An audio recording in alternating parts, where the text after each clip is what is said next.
परम पूज्य गुरुदेव एवं स्नेह सलीला परम वंदनीय माता जी के दिव्य संरक्षण में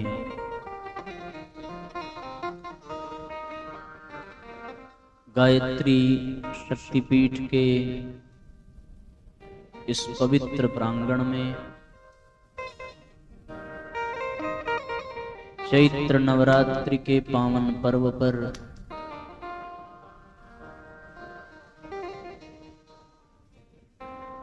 आत्म कल्याण एवं लोक कल्याण की भावना से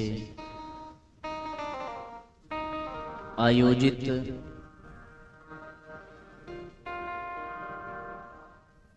पंचदिवसीय श्रीमद् पावन प्रज्ञा पुराण कथा के आज के प्रथम सत्र में व्यास मंच के समक्ष उपस्थित शक्ति स्वरूपा माताओं, श्रद्धामयी बहनों, देवतुल्य आत्मीय बंधुओं,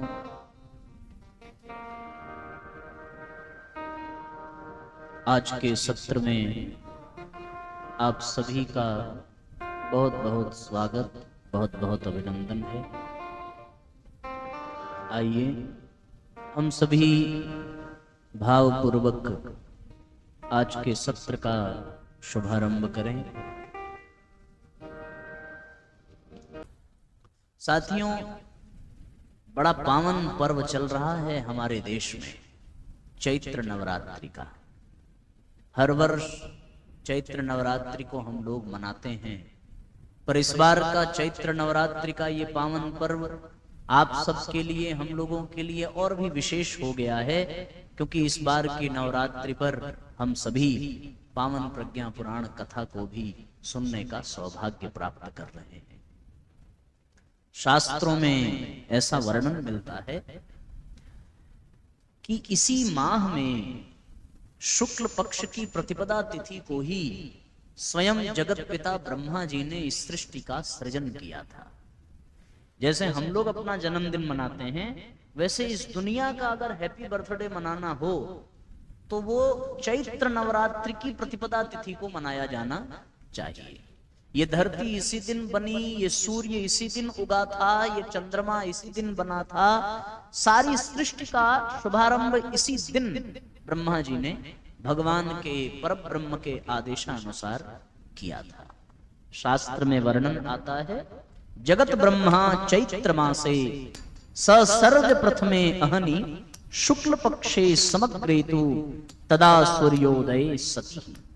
इसी दिन पहली बार सूर्योदय के साथ चैत्र मास में ही ब्रह्मा जी ने सृष्टि का सृजन किया था। सो इस दृष्टि से देखने पर ऐसा ये प्रतीत होता है कि नवरात्रि का ये पावन पर्व सृजन का पर्व है। इसी नवरात्रि में ही भगवान राम का राज्याभिषेक होता है।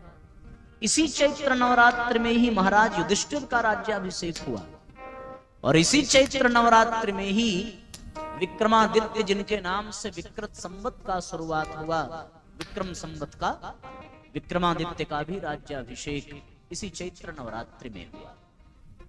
यानी श्रेष्ठ शुभारंभ चैत्र नवरात्रि के पावन पर्व पर हमारे देश में होते रहे। इसी दिन सृष्टि का सृजन हुआ।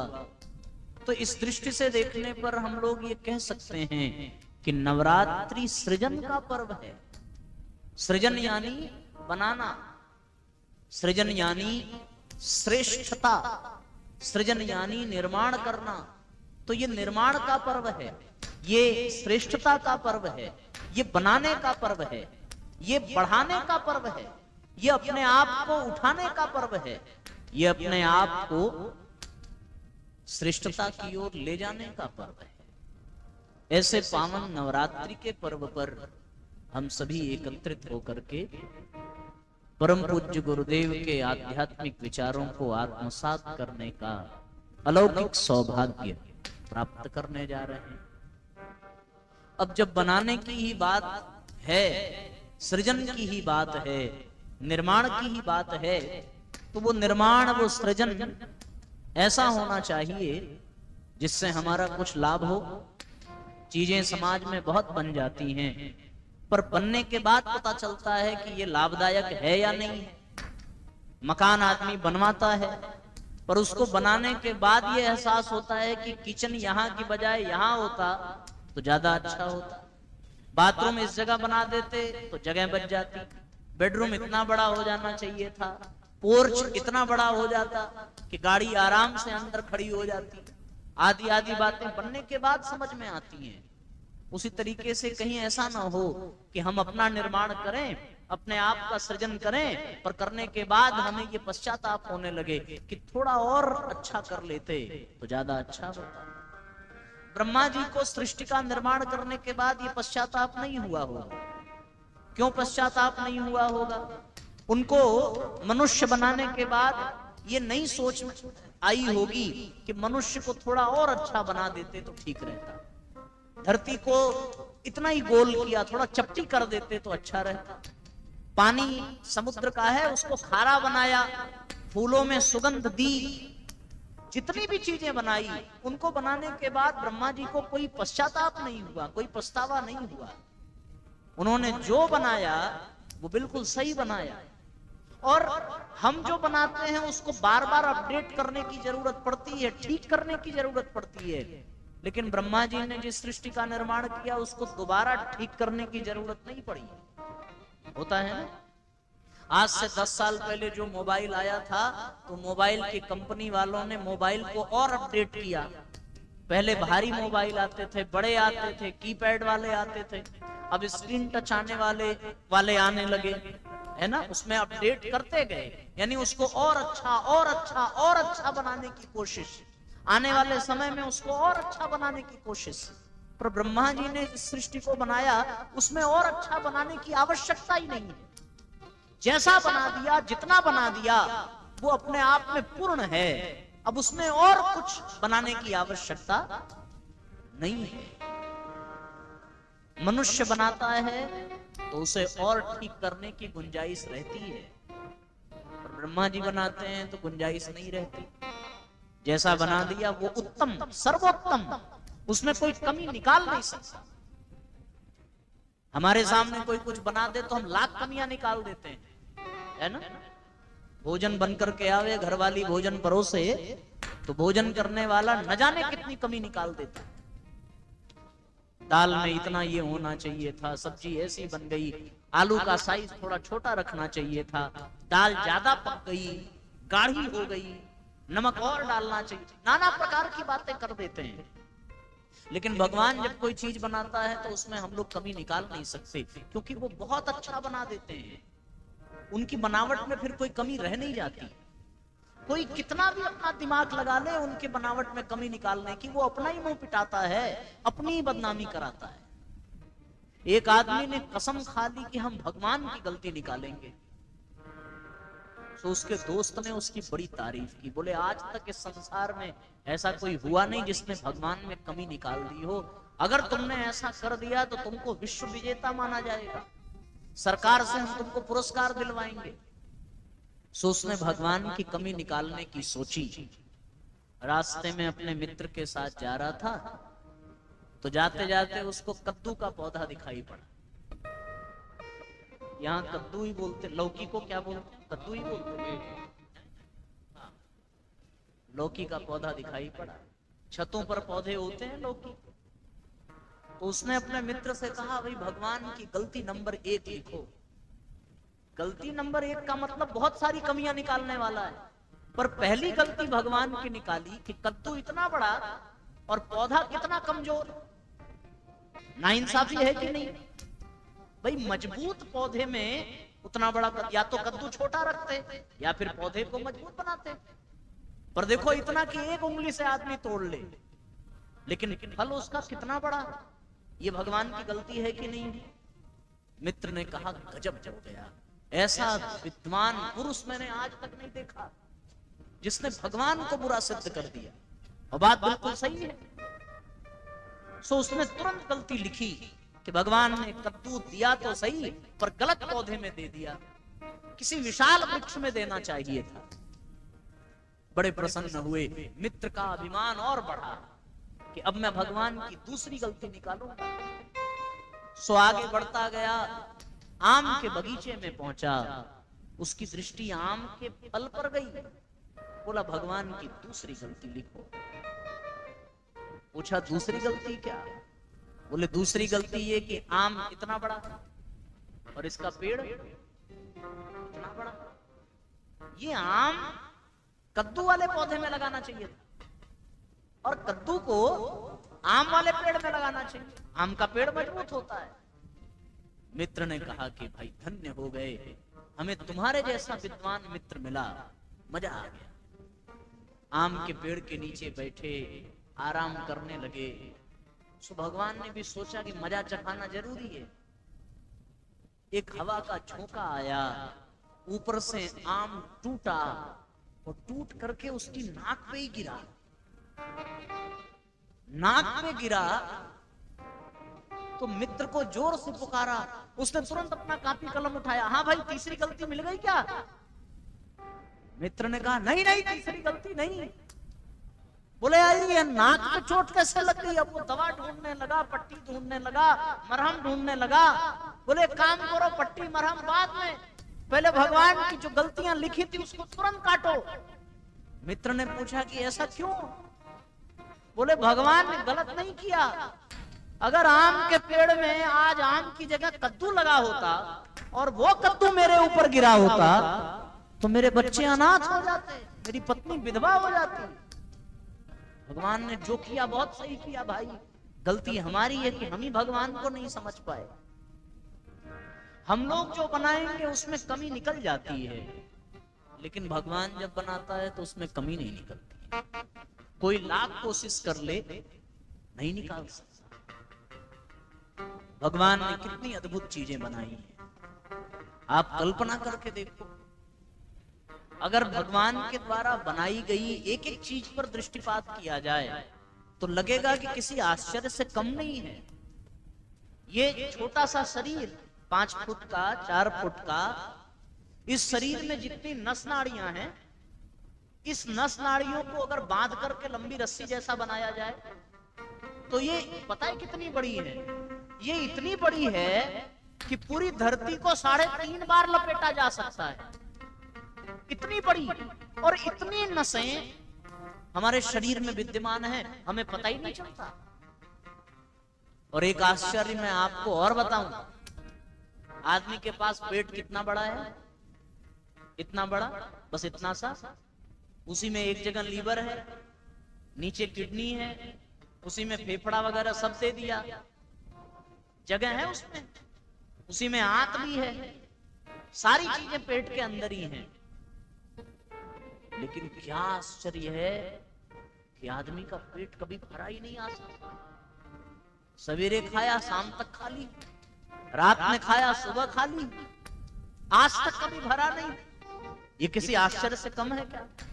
हम लोग 7 आश्चर्य की बात करते हैं। ताजमहल आश्चर्य का है, इजिप्ट का पिरामिड आश्चर्य के रूप में देखा जाता है, चीन की दीवार आश्चर्य के रूप में देखी जाती है। पर महाभारत में युधिष्ठिर से यक्ष ने प्रश्न किया कि संसार का सबसे बड़ा आश्चर्य क्या है, तो युधिष्ठिर ने ताजमहल नहीं बताया। युधिष्ठिर ने 7 आश्चर्य में से किसी आश्चर्य का नाम नहीं लिया। युधिष्ठिर ने कहा कि भैया इस संसार का सबसे बड़ा आश्चर्य ये है कि हम लोग रोज दूसरों को मरता हुआ देखते हैं, फिर भी हम चाहते हैं कि हम न मरे, हमारा जीवन चलता रहे। ये सबसे बड़ा आश्चर्य है। मृत्यु आनी तय है, फिर भी मृत्यु से बचने का प्रयास और मृत्यु को भूल जाने की बात, ये आश्चर्य है कि नहीं? तो कहने का तात्पर्य है साथियों कि भगवान जब बनाता है तो उसमें कमी नहीं होती। कारण क्या है? वो कारण बड़ा महत्वपूर्ण है जानना। शास्त्र कहता है, भागवत में वर्णन आता है कि जब ब्रह्मा जी ने सृष्टि के निर्माण के लिए संकल्प लिया तो उनके मन में बहुत सारे प्रश्न आए मैं कौन हूं, कहां से आया, कौन मेरे माता पिता हैं, कोहम कुत आयातः, को में जननी को में तातः। अपने आप को जानने का प्रयत्न किया। सो एक आकाशवाणी हुई, ब्रह्मवाणी, और वर्णमाला के 2 अक्षर सुनाई दिए, 16वां अक्षर और 21वां अक्षर। पहला सुनाई दिया त और दूसरा सुनाई दिया प। क्या किया? त और प दोनों मिलकर के क्या बन गए? तप। ब्रह्मा जी को ब्रह्मवाणी हुई, तप करो। और ब्रह्मा जी ने 1000 वर्ष तक गायत्री मंत्र की साधना की, गायत्री मंत्र का तप किया। सो 1000 साल की साधना के बाद स्वयं आदि ब्रह्म ने ब्रह्मा जी को दर्शन दिया, और उनके मार्गदर्शन में, उनके निर्देशन में ब्रह्मा जी ने सृष्टि का निर्माण किया। तो जब कोई निर्माण साधना के बल पर होता है, जब कोई निर्माण तप के आधार पर होता है, जब कोई निर्माण साधना के, तितिक्षा के आधार पर होता है, तो उस निर्माण में साथियों कभी कोई कमी नहीं होती। और जिसमें तप न हो, जिसमें साधना न हो, वो निर्माण हमेशा अधूरा ही माना जाता है। ऐसे निर्माण का कोई लाभ प्राप्त नहीं होता। इसलिए साथियों जीवन में तप की आवश्यकता है। रामचरितमानस में तप की महिमा बताते हुए, साधना की महिमा बताते हुए गोस्वामी जी वर्णन कराते हैं। बालकांड में चौपाई आती है, मां पार्वती के लिए करई जाई तप शैल कुमारी, नारद कहा सो सत्य विचारी। सब साथ साथ चौपाइयां गाइए, साथ साथ दोहराइए। करई जाई तप शैल कुमारी, करई जाई तप शैल कुमारी, नारद कहा सो सत्य विचारी, नारद कहा सो सत्य विचारी। मात पितहि पुनि यह मत भावा, मात पितहि पुनि यह मत भावा, तप सुख प्रद दुख दोष नसावा, तप सुख प्रद दुख दोष नसावा। तप बल रचाई प्रपंच विधाता, तप बल रचाई प्रपंच विधाता, तप बल विष्णु सकल जग त्राता, तप बल विष्णु सकल जग त्राता। तप बल शंभु करहि संहारा, तप बल शंभु करहि संहारा, तप बल शेष धरहि मही भारा, तप बल शेष धरहि मही भारा। तप आधार सब सृष्टि भवानी, तप आधार सब सृष्टि भवानी, करहि जाई तप अस जिय जानी, करहि जाई तप अस जिय जानी, करहि जाई तप अस जिय जानी।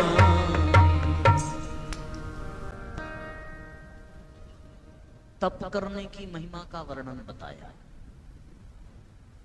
विष्णु भगवान सृष्टि की व्यवस्था संभालते हैं तप के आधार पर, शंकर भगवान संहार करते हैं तप के आधार पर, शेषनाग धरती का भार उठाते हैं तप के आधार पर।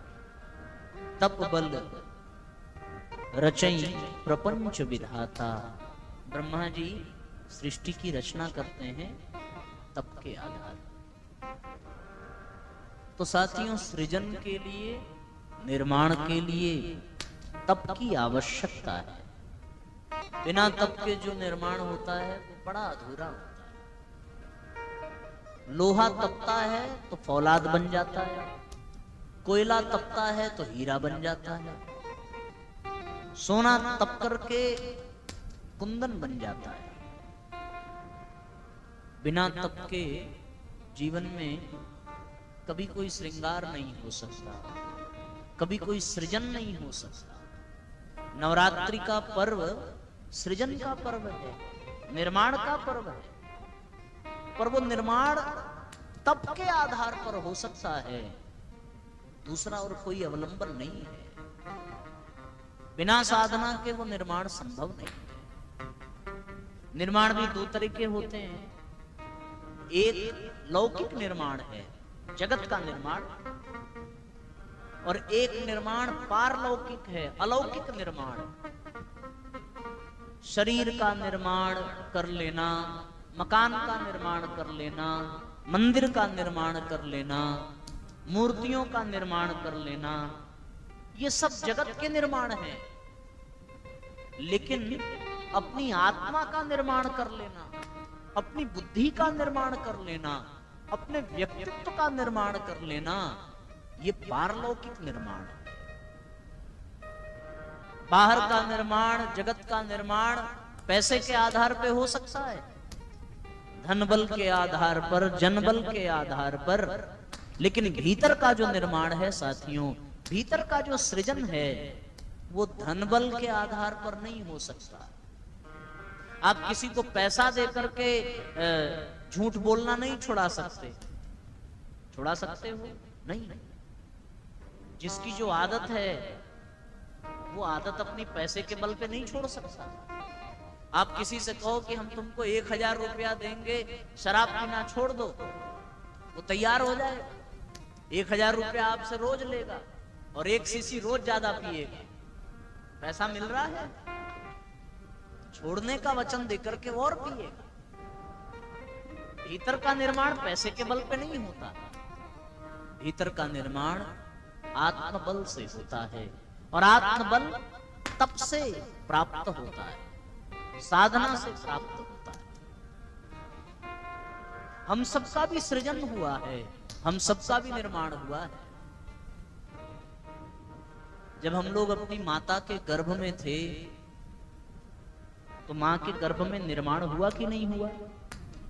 पहले हम भ्रूण बने, भ्रूण से अमीबा बना, अमीबा से पिंड बना, पिंड से फिर हमारे अंग उपांग निकलने लगे, शरीर का निर्माण हुआ, वहीं पर मस्तिष्क का निर्माण हुआ, उसके बाद ही तो हमारा जन्म होता है। कितनी गजब की बात है। हमारा शरीर, हमारा मस्तिष्क, हमारे अंग प्रत्यंग, इनका निर्माण मां के गर्भ में हो जाता है, और जन्म लेने के बाद भी माताएं हमारा निर्माण करती हैं, शरीर का करती हैं कि नहीं? आप लोग तो बहुत अच्छे से जानते होंगे। जो बच्चा जन्म लेकर के आता है, अगर उसकी कुछ नाक टेढ़ी हो, कुछ तिरछी हो, तो मालिश करते समय उसको कितना सुंदर माताएं बनाने का प्रयास करती हैं। हमने देखा तो नहीं है, सुना है।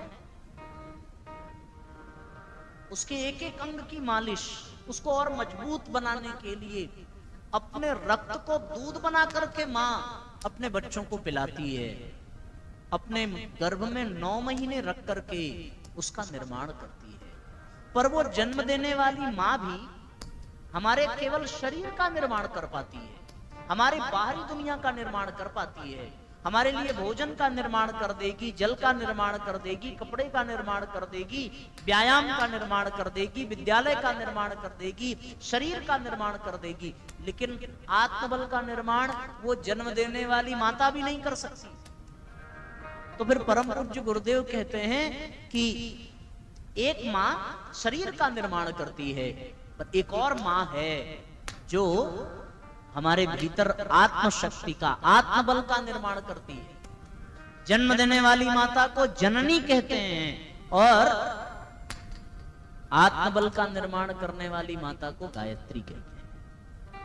गायत्री माता हमारे आत्मबल का निर्माण करती है। जन्म देने वाली माँ हमारी बाहरी दुनिया का निर्माण करती है, पर हमारे अंतर जगत का निर्माण, हमारे व्यक्तित्व का निर्माण, हमारी अंतरात्मा का निर्माण किसकी कृपा से होता है? गायत्री माता की कृपा से। कब होता है ये? जन्म देने वाली माँ भी अपने गर्भ में 9 माह तक अपने बच्चे को रखती है, ठीक ना? और गायत्री माता भी 9 दिनों तक अपने बच्चों का निर्माण करती है। वो 9 माह, ये 9 दिन, ये 9 दिन को ही नवरात्रि पर्व कहा गया। 9 दिन में बच्चा अपनी माँ के गर्भ में रहता है। जैसे 9 माह में रहता है ना, उसी प्रकार 9 दिन की नवरात्रि में गायत्री माता हम सबको अपनी गोद में बिठा लेती है, अपने आंचल से ढक लेती है।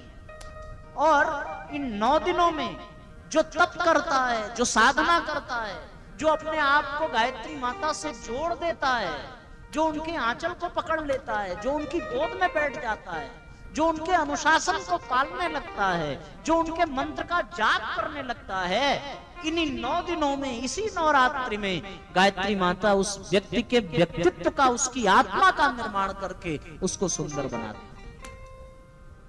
ये गायत्री माता का काम है, अंतरात्मा का निर्माण करना, अपने व्यक्तित्व का निर्माण करना। इसलिए साथियों, ये सृजन का पर्व, ये नवरात्रि का पर्व हमारे जीवन में आता है। गायत्री मंत्र तो हम लोग जानते हैं ना। देखो संयोग, गायत्री मंत्र में शब्द कितने हैं? अक्षर 24, परम पुनीता। शब्द 24 नहीं है, अक्षरों के समूह को शब्द कहते हैं। कई सारे अक्षर मिलकर के शब्द बनाते हैं।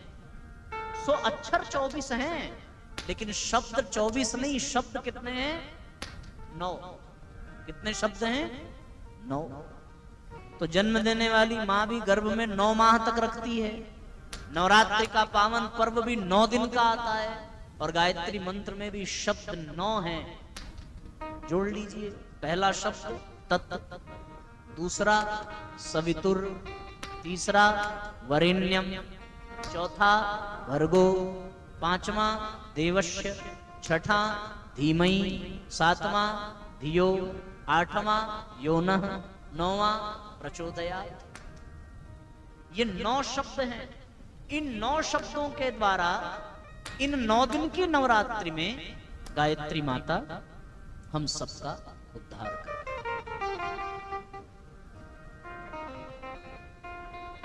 जो जनेऊ पहनते हैं हम लोग, उसके धागे को आपने देखा है? कितने धागे होते हैं जनेऊ में? 3। हाँ, देखने में लगेगा कि 3 है, पर उस 3 धागे का हर एक धागा 3 धागे से मिलकर के बनता है। तो कुल मिलाकर के कितने धागे हो गए?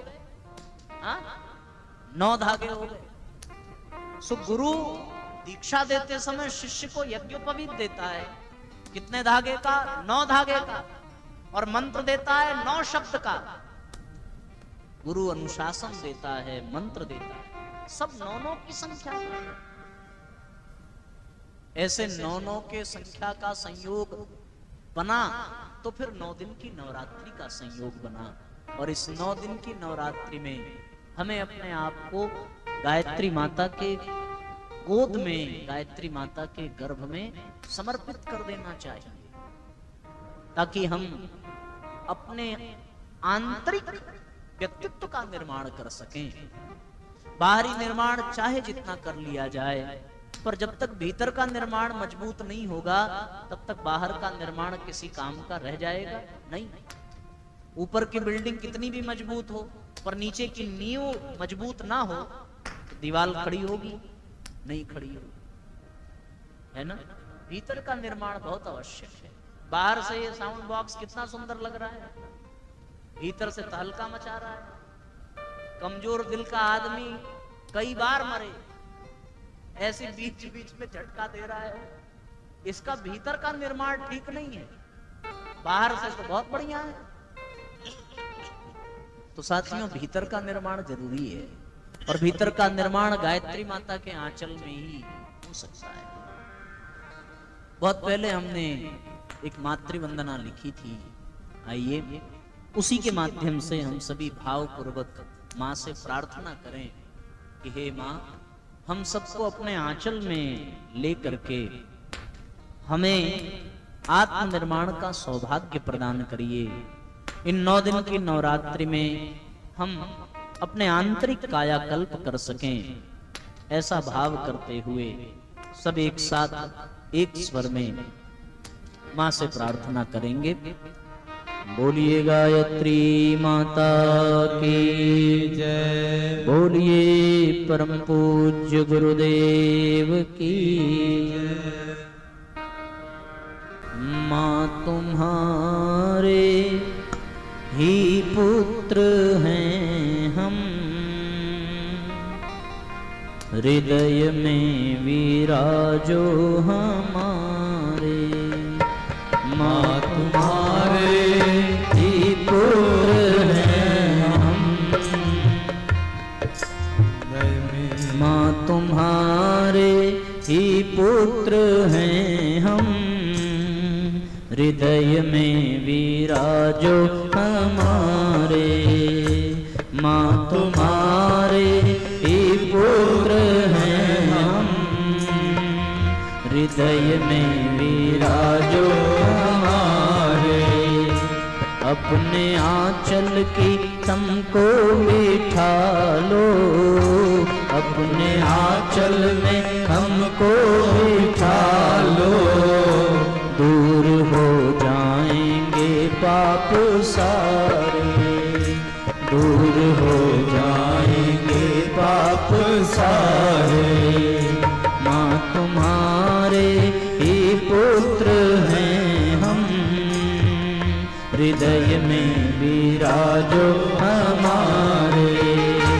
माँ तुम्हारे ही पुत्र हैं हम, हृदय में विराजो हमारे।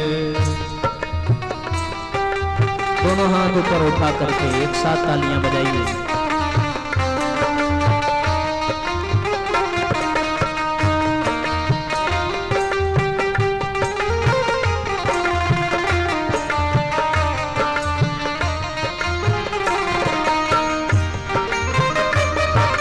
हरि बोल।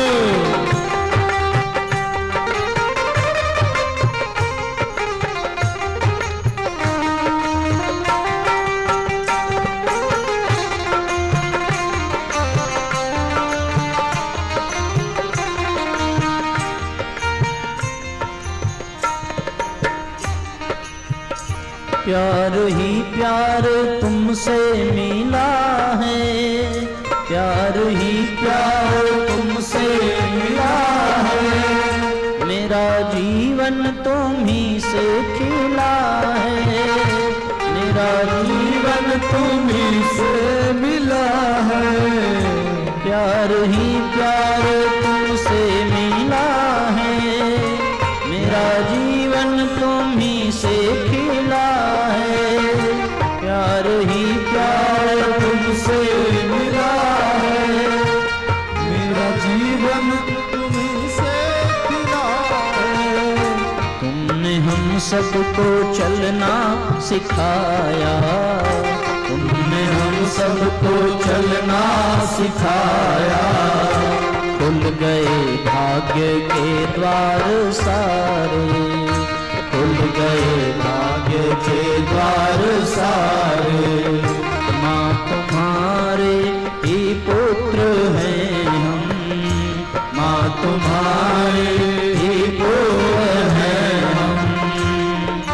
हृदय में विराजो हमारे, हृदय में विराजो हमारे।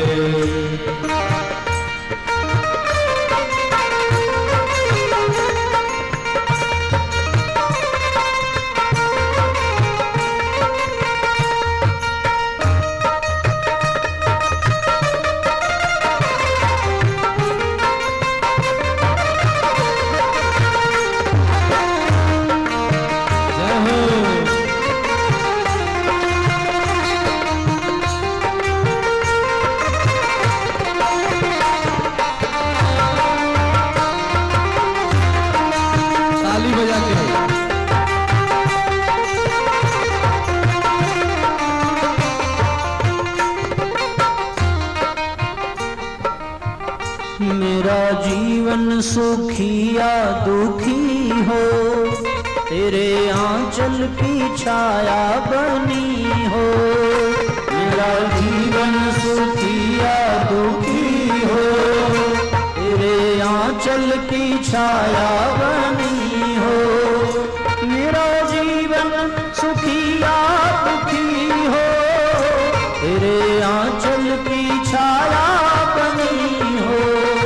मेरा जीवन सुखी या दुखी हो, तेरे आंचल की छाया बनी हो। तेरे आंचल की छाया बनी हो, छाया बनी हो।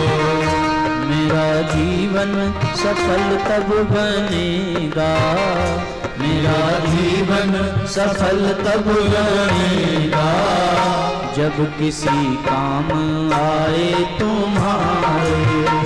मेरा जीवन सफल तब बनेगा, जब किसी काम आए तुम्हारे। माँ तुम्हारे ही पुत्र हैं हम, हृदय में विराजो हमारे। माँ तुम्हारे ही पुत्र हैं हम, हृदय में विराजो हमारे।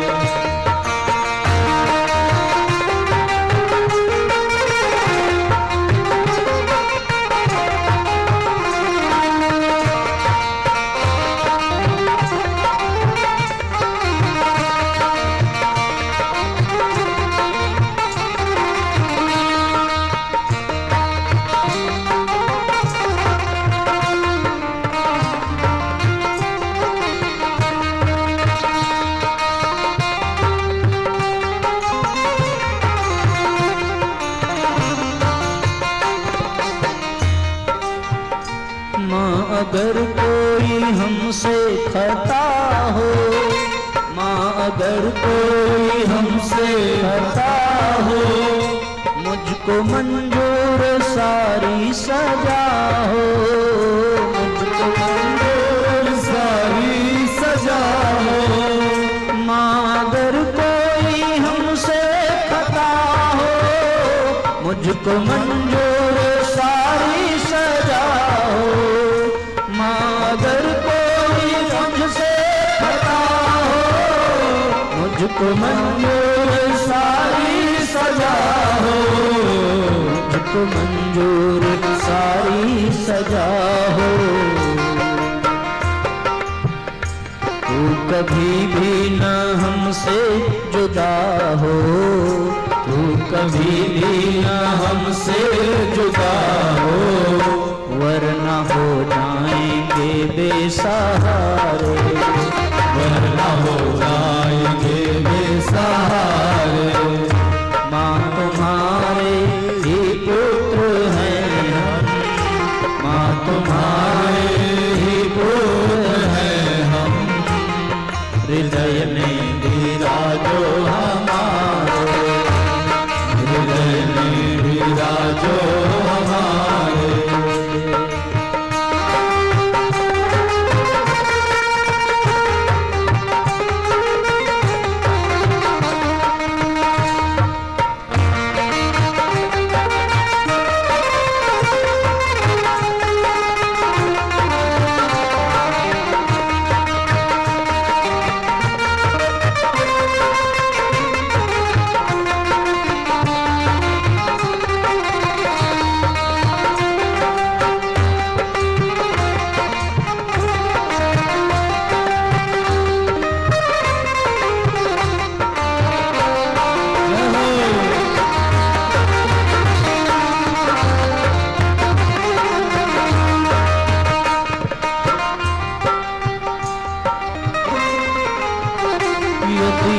स्वार्थ से कुछ भी मांगे, तू भले हमको दुत्कार देना। यदि हम स्वार्थ से कुछ भी मांगे, तू भले हमको दुत्कार देना। यदि हम स्वार्थ से कुछ भी मांगे, तू भले हमको दुत्कार देना। यदि हम स्वार्थ से कुछ भी मांगे, तू भले हमको दुत्कार देना। तू भले हमको दुत्कार देना। लेकिन संकट में जब हम घिरे हों, लेकिन संकट में जब हम घिरे हों, माँ तो सुन लेना जब हम पुकारें। माँ तो सुन लेना जब हम पुकारें। माँ तुम्हारे ही पुत्र हैं हम, माँ तुम्हारे ही पुत्र हैं हम। हृदय में विराजो हमारे, हृदय में विराजो हमारे, हृदय में विराजो हमारे, हृदय में विराजो हमारे।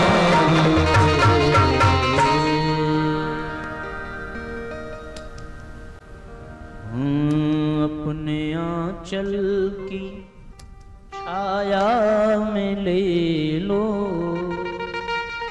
दूर हो जाएंगे पाप सारे। तो साथियों, आत्मनिर्माण के लिए आवश्यक है गायत्री माता की शरण में जाना।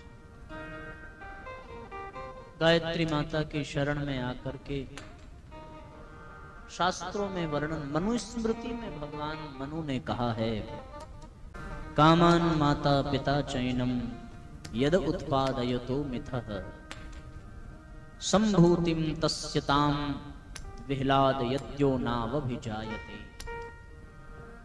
माँ बाप इस शरीर को वासना के वशीभूत होकर, काम के वशीभूत होकर के जन्म देते हैं।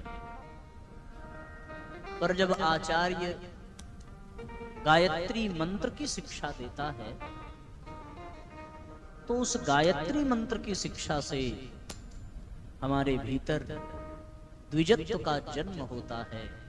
उसको दूसरा जन्म कहा जाता है जब हम गायत्री माता की शरण में जाते हैं। आचार्य स्वस्याम जाति विधिवद्वद पारग। तो साथियों, आत्मनिर्माण के लिए, आत्म कल्याण के लिए जीवन में तप होना चाहिए, और उसके लिए गायत्री माता की शरण में आने की आवश्यकता है। गायत्री माता की शरण में, गायत्री साधना की शरण में आने का जो सर्वोत्तम समय है, जो सर्वश्रेष्ठ अवसर है, वो अवसर ही नवरात्रि का पावन पर्व है। इन 9 दिनों में ही गायत्री माता हम सबका कल्याण करती है। और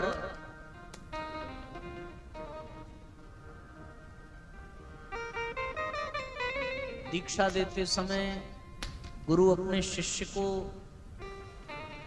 ये मंत्र भी दोहराता है, ओम भूर्भुवस्वः सावित्री प्रवश्यामि। अर्थात सावित्री यानी गायत्री हमारी माता है, ऐसा स्वीकार करके बच्चा दीक्षा संस्कार संपन्न करता है और अपने आत्मिक प्रगति का, आत्म कल्याण के मार्ग पर वो कदम बढ़ाता है। साथियों, ये निर्माण जब तक हमारे भीतर नहीं होगा, तब तक हमारा जीवन मनुष्य के शरीर में होते हुए भी पशु तुल्य ही माना जाएगा। क्योंकि मनुष्य और पशु में अंतर ही इतना है कि पशु आत्मनिर्माण नहीं कर सकता, लेकिन मनुष्य आत्मनिर्माण कर सकता है, अपने भीतर सुधार कर सकता है, परिवर्तन कर सकता है। इसके लिए जिस आत्मबल की जरूरत है, उस आत्मबल को ही सद्विवेक कहते हैं, सद्ज्ञान कहते हैं, सद्बुद्धि कहते हैं, और वो गायत्री माता की कृपा से ही प्राप्त होता है। गायत्री सद्बुद्धि की देवी है। अब मनुष्य के भीतर से बुद्धि की बात मैं नहीं करता, सद्बुद्धि को हटा दिया जाए, बुद्धि रहे पर सद्बुद्धि हटा दी जाए, तो फिर मनुष्य और जानवर में कोई अंतर, बल्कि जानवर मनुष्य से ज्यादा अच्छे दिखाई पड़ेंगे। अगर मनुष्य में सद्विवेक हटा दिया गया, आत्मबल हटा दिया गया, सद्बुद्धि हटा दी गई, ये आत्मबल, ये सद्विवेक, ये सद्बुद्धि, ये आत्मनिर्माण के लिए गायत्री माता की कृपा से ही प्राप्त होता है। इसके बिना मनुष्य में कोई विशेषता नहीं है। मनुष्य यदि 84 लाख योनियों के प्राणी में सर्वश्रेष्ठ योनि का प्राणी है और भगवान का राजकुमार है और भगवान की सर्वोत्तम रचना है, तो वो केवल और केवल अपने सद्विवेक के कारण, अपने आत्मबल के कारण, अपनी सद्बुद्धि के कारण, जीवन से सद्बुद्धि हटे, सद्विवेक हटे, आत्मबल मिट जाए, तो ये मनुष्य दिखेगा मनुष्य, पर ये किसी जानवर से कम नहीं है। और जानवर से तुलना करने पर जानवर मनुष्य से ज्यादा अच्छे दिखाई पड़ेंगे। जिस प्रकार हमारे पास इंद्रियां हैं, शरीर है, आंख है, नाक है, कान है, मुंह है, त्वचा है, जानवरों के पास भी तो है ना। जैसे हमारे पास बुद्धि है, वैसे जानवर के पास भी बुद्धि है। लाठी दिखाएंगे भाग जाएगा, बुद्धि है तभी तो, वरना रोटी दिखाने पे भागता, लाठी दिखाने पे पास में आता। पर बुद्धि है, दिमाग लगाता है। वो भी कौन प्यार कर रहा है, कौन मारने वाला है, ये जानवर को पता होता है। बुद्धि है, लेकिन सद्बुद्धि नहीं है। सद्बुद्धि मनुष्य के पास है। शौच करना होगा तो मनुष्य किसी एकांत गुप्त स्थान पर ही जाकर के करेगा, और जानवर कहीं भी कर देगा। क्यों? क्योंकि जानवर के पास सद्बुद्धि नहीं है। बुद्धि तो है, अभाव है ना सद्बुद्धि का। क्या मनुष्य बिना कपड़े के टहल सकता है? पर आपने जानवर को कभी सूट में देखा? नहीं। क्यों? सद्बुद्धि नहीं है। मनुष्य अपने पत्नी के लिए, बच्चों के लिए केवल खाने का, पीने का इंतजाम नहीं करता, बल्कि वो कैसे सुंदर दिखें, उनकी सुख सुविधाओं का भी ध्यान रखता है। पर किसी जानवर को आपने उसकी घरवाली के लिए मंगलसूत्र ले जाते सुना? नहीं। क्यों? उसको क्या पता कि मंगलसूत्र पहनने से ये और सुंदर दिखने लगेगी। कभी वो क्रीम पाउडर खरीद के ले गया बेचारा? बोलो, किसी घोड़े को आपने किसी घोड़ी को नेल पॉलिश गिफ्ट करते देखा? नहीं। क्यों? क्योंकि उनके पास सद्बुद्धि नहीं है। घोड़ा हमेशा चना खाता है, तो उसके माँ बाप ने तो उससे, घोड़े से ये कहा नहीं होगा आज तुमको मैगी खिलाएंगे। लेकिन इंसान अपने बच्चों के लिए कितनी व्यवस्था करता है, अपनी पत्नी के लिए कितनी व्यवस्था करता है, अपने माँ बाप की कितनी सेवा करता है। जानवर अपने माँ बाप की सेवा करते हैं? नहीं करते है? किसी बैल को आपने देखा कि वो अपने बाप का पैर दबा रहा हो? नहीं। क्यों? उसके पास सद्बुद्धि नहीं। जानवर को भी भगवान ने बनाया, मनुष्य को भी भगवान ने बनाया। सो मनुष्य तो भगवान का धन्यवाद कर भी देता है, पूजा पाठ कर भी लेता है। जानवर कहाँ भगवान की पूजा करते हैं? कर पाएंगे क्या? कोई मंदिर जानवरों के लिए बना? कोई सत्संग जानवरों के लिए हुआ? ये जितने भी चीजें हो रही हैं, किसके लिए हो रही हैं? मनुष्य के लिए। मनुष्य में सद्बुद्धि है। अब यही सद्बुद्धि ना हो तो मनुष्य जानवरों से भी गया गुजरा है कि नहीं? अगर आप मनुष्य और जानवर की तुलना करें तो आपको लगेगा कि सद्बुद्धि के ही कारण मनुष्य श्रेष्ठ है। कान हमारे पास भी है, कान कुत्ते के पास भी है। आपको जानकर के आश्चर्य होगा, हम लोगों की अपेक्षा कुत्ता 6 गुना अधिक सुनता है। हम लोग 20 से 20,000 हर्ट्ज की फ्रीक्वेंसी केवल सुन सकते हैं, और कुत्ता 60,000 की फ्रीक्वेंसी को सुन सकता है। उसके कानों की क्षमता इतनी अधिक होती, तो उसका कान अच्छा कि हमारा। हम लोगों को ऐसा कान मिल जाए तो हमारे बारे में 2 किलोमीटर दूर भी अगर कोई बुराई कर रहा हो सुन लेंगे कि नहीं। फिर ये थोड़ी कहने की आवश्यकता पड़ेगी कि भैया चुप रहो, दीवाल के भी कान होते हैं। फिर तो लोग ये कहेंगे कि भैया चुप रहो। आजकल आदमी को भी कुत्तों का कान मिल गया है, क्योंकि उनके कान की पावर ज्यादा है। और आदमी चाहता है कि हमको अच्छी से अच्छी चीज मिले। चाहते हैं कि नहीं चाहते? मोबाइल में हम लोग जब खरीदते हैं तो देखते हैं कि किसकी बैटरी ज्यादा है। उसी तरीके से कान का भी पावर हमसे ज्यादा अच्छा कुत्ते का। मनुष्य के दौड़ने की क्षमता, वो 1 घंटे में बहुत अच्छा रेसर हो तो 30 किलोमीटर से ज्यादा नहीं दौड़ सकता मैक्सिमम। बहुत अच्छा धावक हो, बहुत अच्छा दौड़ने वाला हो। लेकिन आपको पता है चीता 1 घंटे में 120 किलोमीटर दौड़ जाता है। अगर हम लोगों के दौड़ने की स्पीड 120 किलोमीटर प्रति घंटे की होती तो मोटरसाइकिल खरीदने की जरूरत पड़ती है? हम लोग बनारस यहां से मेरे ख्याल से 200-250 किलोमीटर होगा।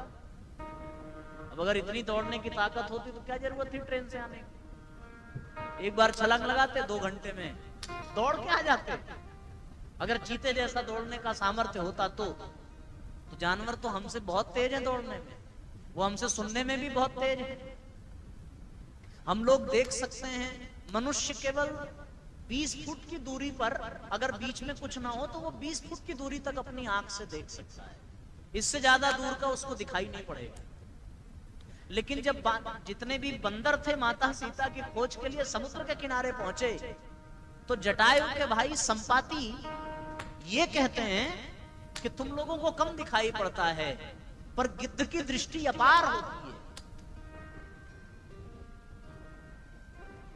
रामचरितमानस में आया, मैं देखूं तुम ना ही, गिद्ध दृष्टि अपार, मेरी दृष्टि अपार है। और संपाति 100 योजन समुद्र दूर बताते हैं कि भैया त्रिकूट पर्वत पर सोने की लंका और उसमें अशोक वाटिका और अशोक वृक्ष के नीचे माता जानकी बैठी हुई है। ये बंदर नहीं देख पा रहे हैं, पर जटायु गिद्ध देख रहा है, संपाति देख रहा है।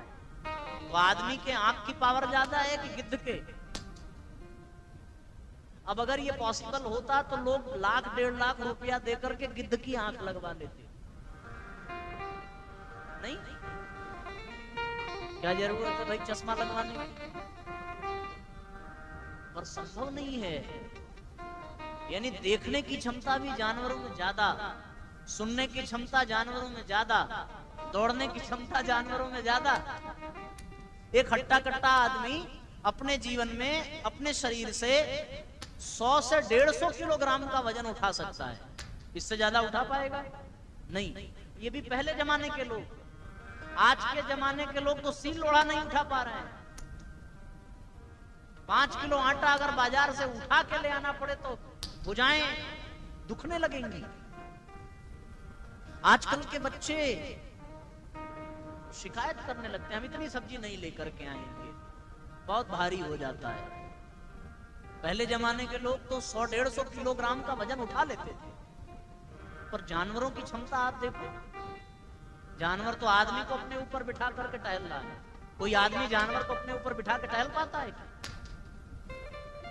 अकेला हाथी 6000 किलोग्राम की भार की वस्तु को उठा सकता है, उसमें इतनी ताकत है।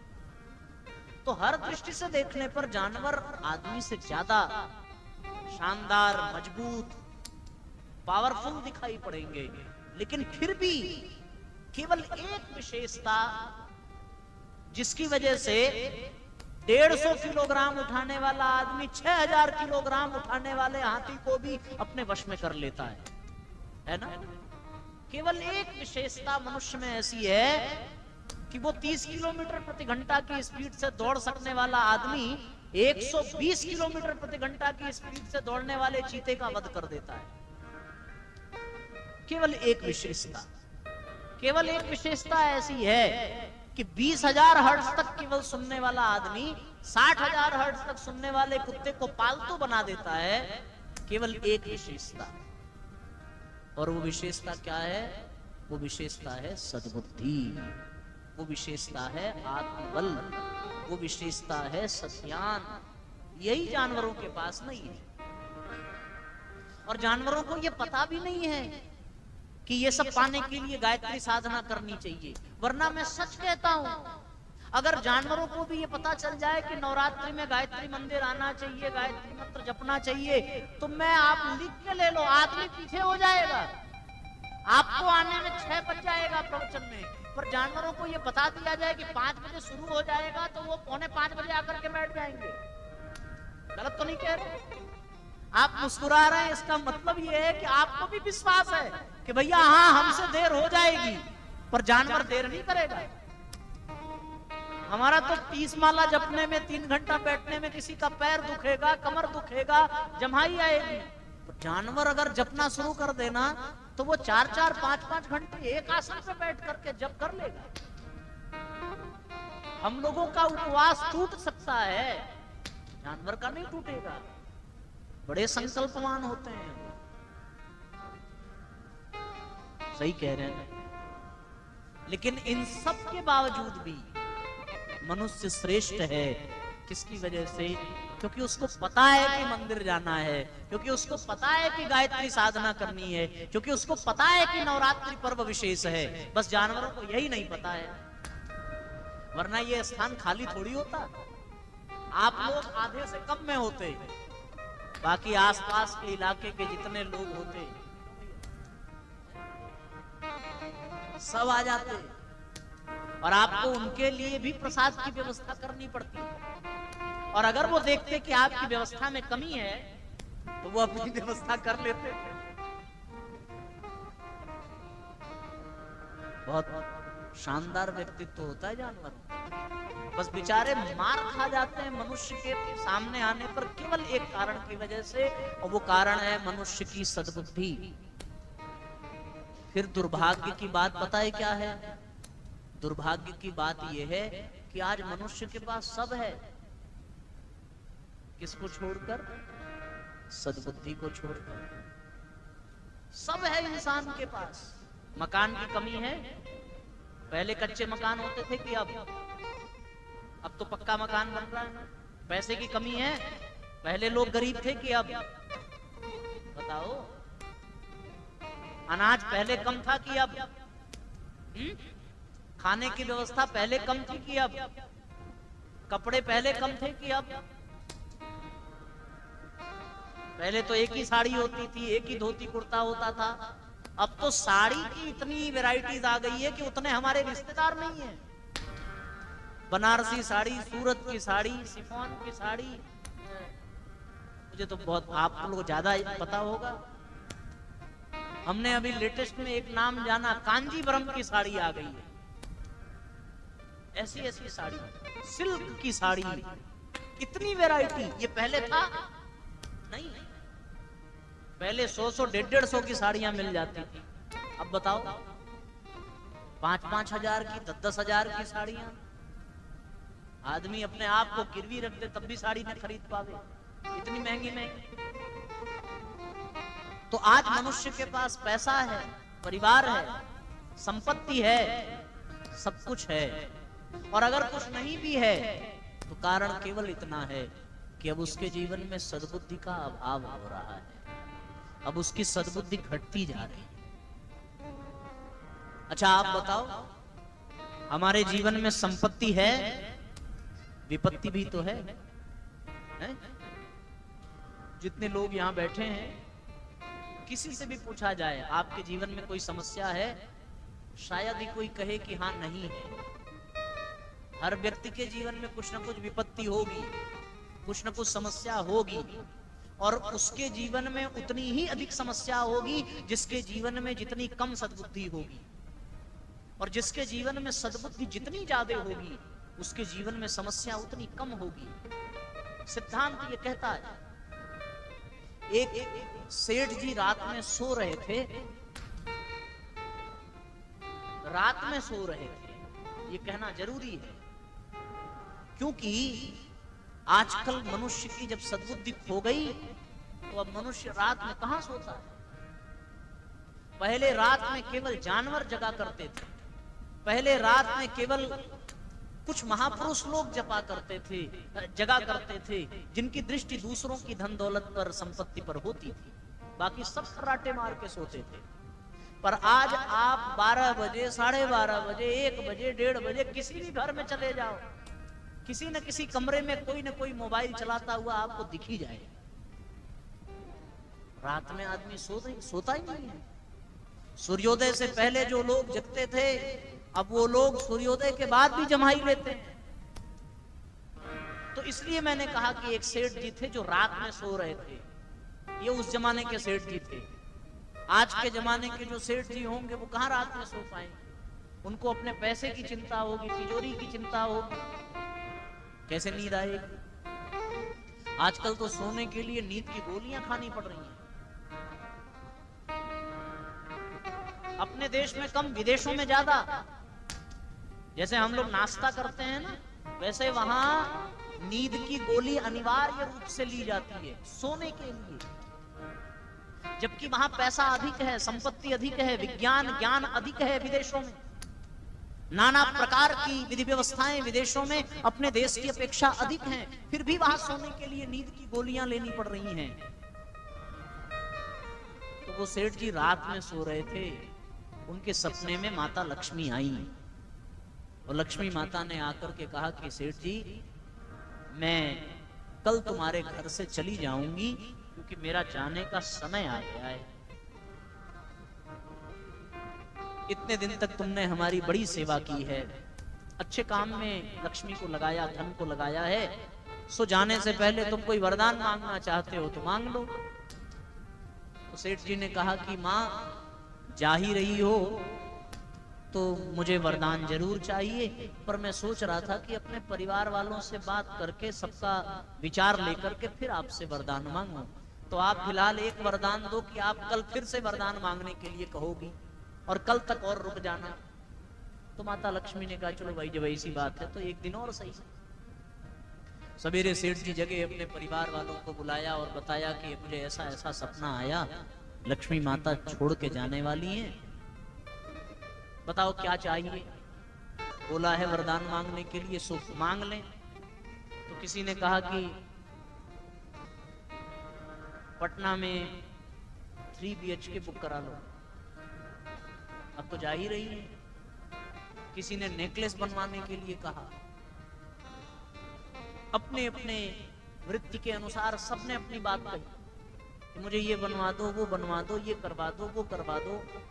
पर जो सेठ जी की छोटी बहू थी, उसने कहा कि बाबूजी, आप लक्ष्मी माता से सुमति मांग लीजिए, सुंदरमति यानी सद्बुद्धि, क्योंकि अब तो वो जा रही है तो गरीबी बढ़ेगी, गरीबी बढ़ेगी, और अगर सद्बुद्धि नहीं रहेगी तो हम आपस में ही लड़ेंगे मरेंगे, और सद्बुद्धि रहेगी तो हमारा आपस में सामंजस्य अच्छा होगा, हम फिर से मेहनत करेंगे, फिर से माता लक्ष्मी को अपने घर बुलाएंगे।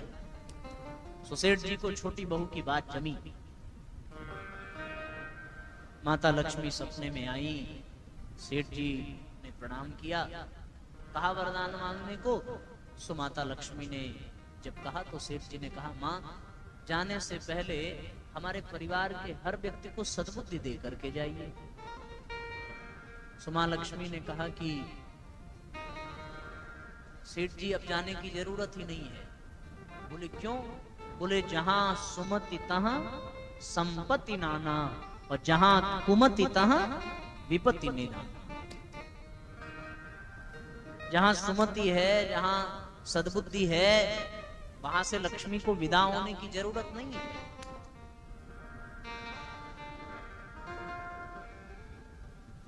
तो सेठ जी के यहां लक्ष्मी जी रुक गई। तो जिनके यहां जितनी विपत्ति है उनके यहां उतनी सद्बुद्धि का अभाव होगा, और जिनके यहां जितनी अधिक परेशानियां हैं, जितनी अधिक समस्याएं हैं, उतनी ही उनके यहां दुर्बुद्धि भी हो, है ना? गलत तो नहीं? गोस्वामी जी ने एक बड़ी सुंदर चौपाई लिखी है, आपने सुना भी होगा। लिखा है, ओ जाको प्रभु दारुण दुख देही, जाको प्रभु दारुण दुख देही, ताकी मति कही ले हर लेही, ताकी मति कही ले हर लेही, जाको प्रभु दारुण दुख देही, जाको प्रभु दारुण दुख देही, ताकी मति कहिले हर लेही, ताकी मति कहिले हर लेही, जाको विधि पूरन सुख देही, जाको विधि पूरन सुख देही, ताकी मति निर्मल कर देही, ताकी मति निर्मल कर देही, जाको प्रभु दारुण दुख देही, जाको प्रभु दारुण दुख देही, ताकी मति कही ले हर लेही, ताकी मति कही ले हर लेही।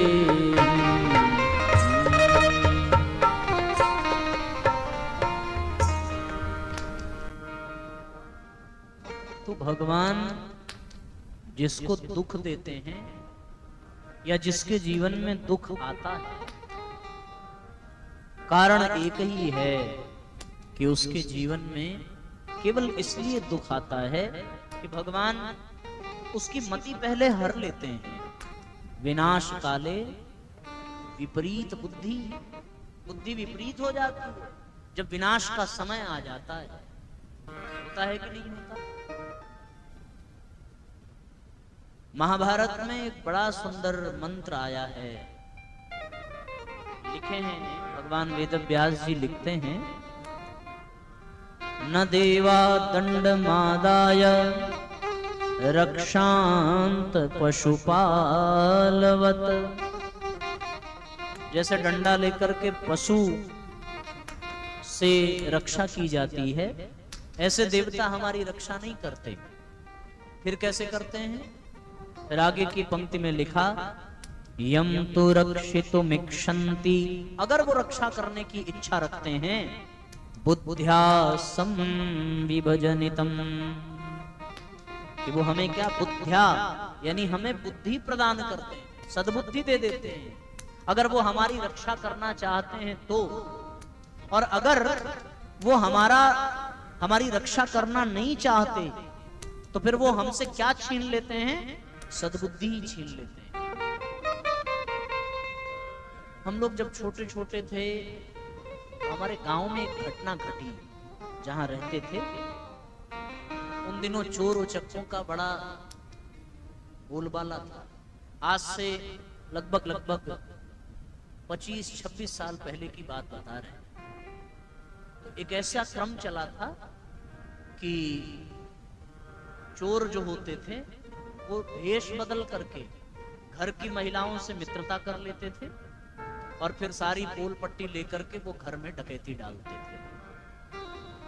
तो एक चोर ने स्त्री का रूप बनाया और शाम ढलने पर वो एक दरवाजा उसने खटखटाया और उसने उस स्त्री से कहा कि मैं रास्ता भटक गई हूँ, मुझे आज रात भर के लिए अपने घर में रुकने के लिए अनुमति दे दीजिए, मेरे पति भी मुझे नहीं मिल रहे हैं। सो उस स्त्री को दया आ गई, उसने अपने घर में रोक लिया।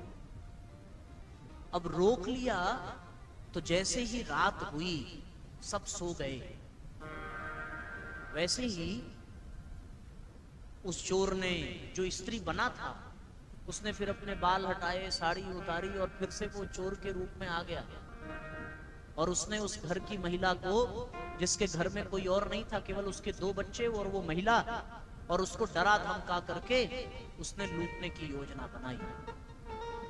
अब उसने चिल्लाने की सोची तो उसने उसके बच्चे को बांध दिया और कड़ासा लेकर के काटने के लिए दौड़ा। सो वो विवश, घर का दरवाजा अंदर से बंद, घर में क्या हो रहा है पड़ोसी को भी पता नहीं चलेगा रात में। सो उसने कहा कि हम तुम्हारे यहाँ चोरी बाद में करेंगे, पहले तुम हमें भोजन बना के खिलाओ। तो उसने भोजन बनाने के लिए तेल को गर्म करना शुरू किया। अब उसकी रक्षा भगवान चाहते हैं। तो पूछा क्या बना रही हो? तो उसने कहा हम तुम्हारे लिए पूड़ी छान रहे हैं, पूड़ी छानने के लिए तेल का गर्म करना जरूरी है। तो उसने तेल को गर्म करना शुरू किया। अब उसकी बुद्धि में सद्बुद्धि जागृत हो गई। भगवान ने एक मति उसके भीतर दे दी, क्योंकि उसको रक्षा उसकी होनी थी। तो देर हुआ, चोर किचन में झांकने आया कि इतना देर क्यों हो रहा है। और जैसे ही वो झांकने गया वैसे ही उसने उस कढ़ाई में बिल्कुल गरम तेल उठाया और गरम तेल ही उसके ऊपर उठा करके फेंका और वो गरम तेल से बिल्कुल झुलस गया। और फिर वो अपने बच्चे को जल्दी से लेकर के घर से बाहर निकली, जोर जोर से चिल्लाने लगी। पास पड़ोस के लोग आए और वो चोर पकड़ा। अब ये हुआ कैसे? किसकी वजह से? सद्बुद्धि की वजह से। उसके भीतर एक विचार आ गया, एक मति आ गई, सो उसकी जान बच गई, अन्यथा बच पाती क्या? नहीं। इसलिए साथियों, बिना सद्बुद्धि के जीवन में सफलता मिलने वाली नहीं है। और ये सद्बुद्धि, इस सद्बुद्धि का ही परिष्कृत स्वरूप आत्मबल है। जिसके भीतर जितनी सद्बुद्धि जागृत होती है उसके भीतर आत्मबल उतना ही बढ़ता चला जाता है। ये सद्बुद्धि, ये सद्विवेक, ये आत्मबल जो हमें अन्य योनि के प्राणियों से श्रेष्ठ बनाता है, वो सद्बुद्धि मिलती कहां से है? किसकी कृपा से? गायत्री माता की कृपा से।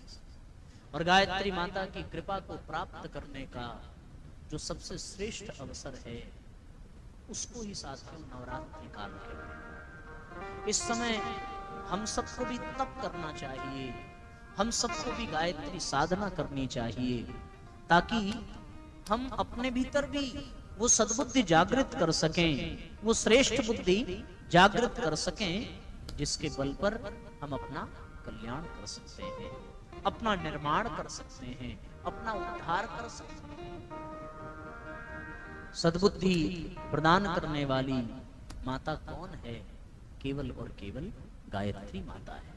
इसलिए साथियों, जीवन में गायत्री माता की कृपा हम सबके पास होनी चाहिए।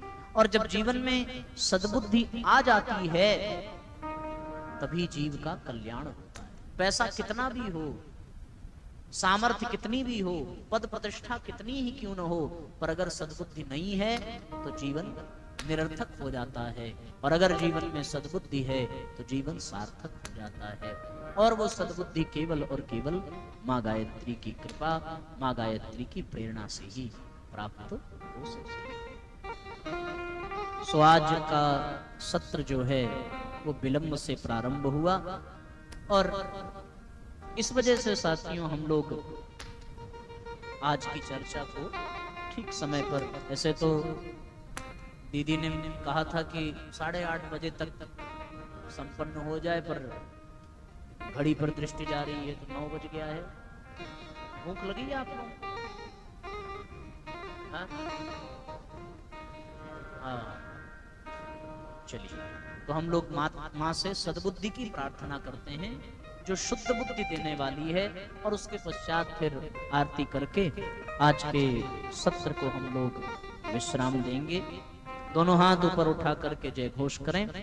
बोलिए गायत्री माता की जय, बोलिए परम पूज्य गुरुदेव की जय, बोलिए वंदनिया माता जी की जय, आज के आनंद की जय। माँ गायत्री से ही साथियों सद्बुद्धि की भाव भरी प्रार्थना हम सभी करेंगे।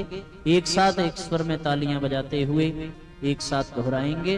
तत्पश्चात फिर आरती करके आज के सत्र को विश्राम दिया जाएगा।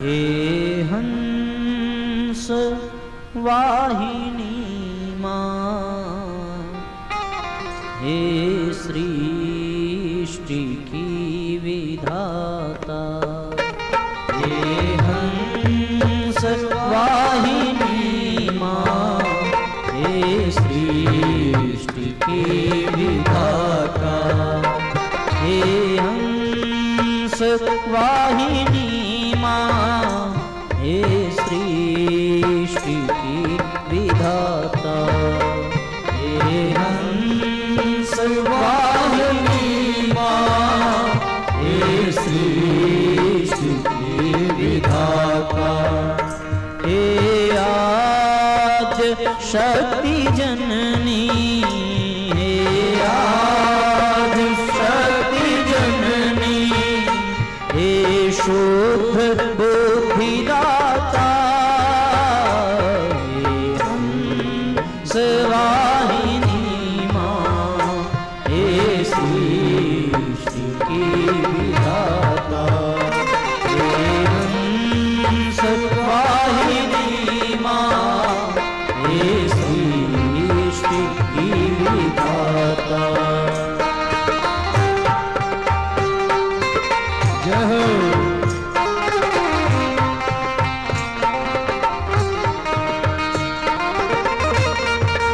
एक साथ तालियां बजाइए।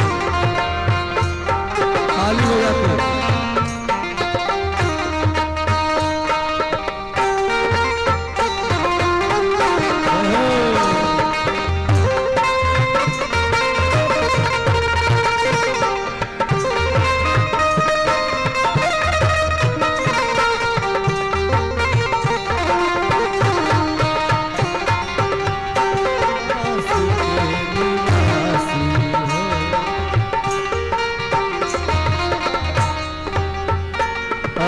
आनंद रूप सच्चित सत्यम शिवम तु सुंदर, आनंद रूप सच्चित सत्यम शिवम तु सुंदर, अविचल अनादि अमले तू ब्रह्म है अगोचर, अविचल अनादि अमले तू ब्रह्म है अगोचर, तू विधि वधूरमा तू तू ही वधूरमा तू, तू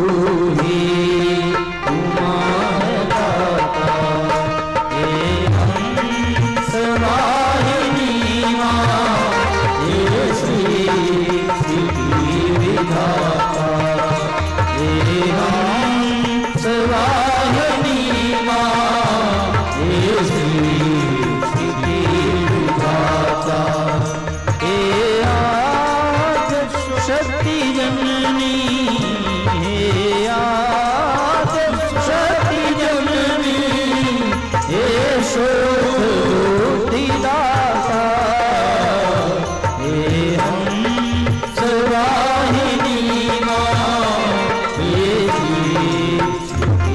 विधाता हे हंस वाहिनी मां हे विधाता।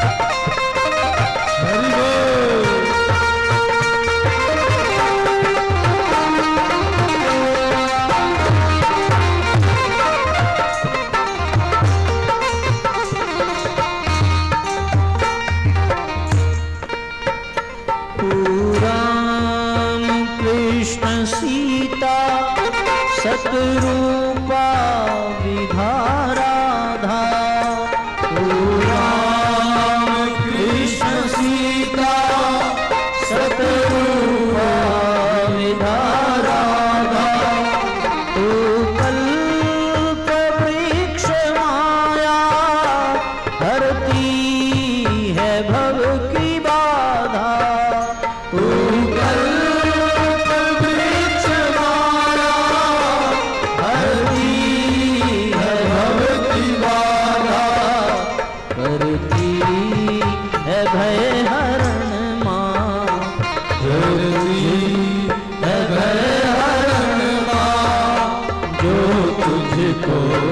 सदा जाता हे हंस वाहिनी मां हे श्री दाता हे हंस वाहिनी मां हे श्री दाता हे आद्य शक्ति जननी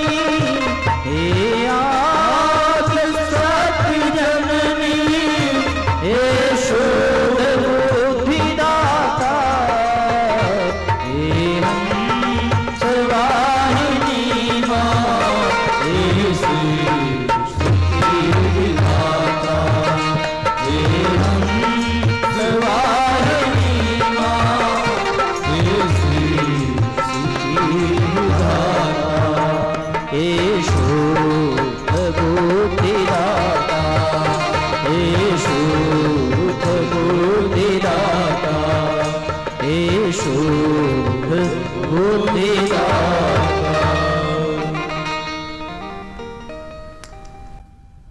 शुद्ध बुद्धि सद्बुद्धि प्रदान करने वाली जगत जननी माँ गायत्री की पावन छाया में हम सभी अगले 4-5 दिनों तक पावन प्रज्ञा पुराण कथा के माध्यम से सद्बुद्धि को कैसे प्राप्त करें, आत्मबल को कैसे विकसित करें, सद्विवेक को कैसे जागृत करें, माँ गायत्री की कृपा पात्र कैसे बने, इन सभी बिंदुओं पर हम सभी भावपूर्वक चिंतन करेंगे। आज के लिए इतना ही, अपनी वाणी को विराम देते हैं। सब अपने स्थान पर खड़े होकर मुख्य यजमान प्रज्ञा पुराण की आरती करें और प्रसाद लेकर के सभी अपने अपने घर की ओर प्रस्थान करेंगे।